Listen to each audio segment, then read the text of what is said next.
ऐसी ही एक जगह है जहां तक नजर जाती है एक जैसे घरों की लाइनें फैली हुई हैं। एक बार अंदर जाने के बाद बाहर निकलना मुमकिन नहीं है। वे प्याज की तरह परत दर परत आपकी आत्मा को छील देंगे।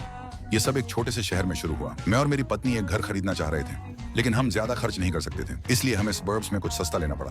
हमारे रियल एस्टेट एजेंट डेविड हमें एक जैसे घरों से भरी इस डेवलपमेंट में ले आए। जैसे ही हम अंदर गए, मुझे पहले से ही पता था कि मुझे यह नहीं चाहिए। हाँ, सड़कें साफ सुथरी थीं, लेकिन कौन ऐसे मोहल्ले में रहना चाहेगा जहां हर घर बिल्कुल एक जैसा दिखे। तहजीब के नाते हम फिर भी डेविड के साथ कार से बाहर निकले और देखा। हमने घर नंबर 9 का दरवाजा खोला। अंदर का हिस्सा सिंपल लेकिन आरामदायक था। अप्लायंसेस से पूरी तरह फर्निश्ड, रहने के लिए तैयार। हमने उससे कहा कि हम इस बारे में सोचेंगे और डेविड को ढूंढने के लिए मुड़े, लेकिन वह जा चुका था। बातचीत करने के लिए कोई नहीं होने के कारण हमने घर जाने का फैसला किया, लेकिन मैं कितनी भी देर गाड़ी चलाता रहा, मुझे बाहर निकलने का रास्ता नहीं मिला। हम वापस घर नंबर 9 पर पहुंच गए। मैंने जीपीएस इस्तेमाल करने के लिए अपना फोन निकाला, सिग्नल नहीं था। रात होने तक हमारा सारा पेट्रोल खत्म हो गया था और फिर भी हम बाहर नहीं निकल सके। मैंने ऊपर देखा और वह फिर से वहीं था, घर नंबर 9, जिसकी लाइटें ऐसे जल रही थीं जैसे हमारा इंतजार कर रही हैं। मेरी रीढ़ की हड्डी में एक सिहरन दौड़ गई। बाहर निकलने के बाद एना ने आवाज लगाई, लेकिन हमें बस अपनी ही गूंज सुनाई दी।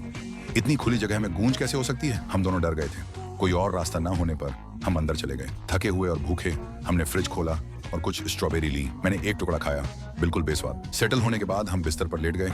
एकदम सन्नाटा, पूरा मोहल्ला कब्रिस्तान जैसा शांत था। अगली सुबह मैं छत पर चढ़ गया। जहां तक मैं देख सकता था वहां एक जैसे घर ही थे जो दूर तक फैले हुए थे। मैं डर गया था। मैंने एना को पकड़ा और हम सूरज की तरफ चलने लगे। एक के बाद एक बाढ़ चढ़ते गए।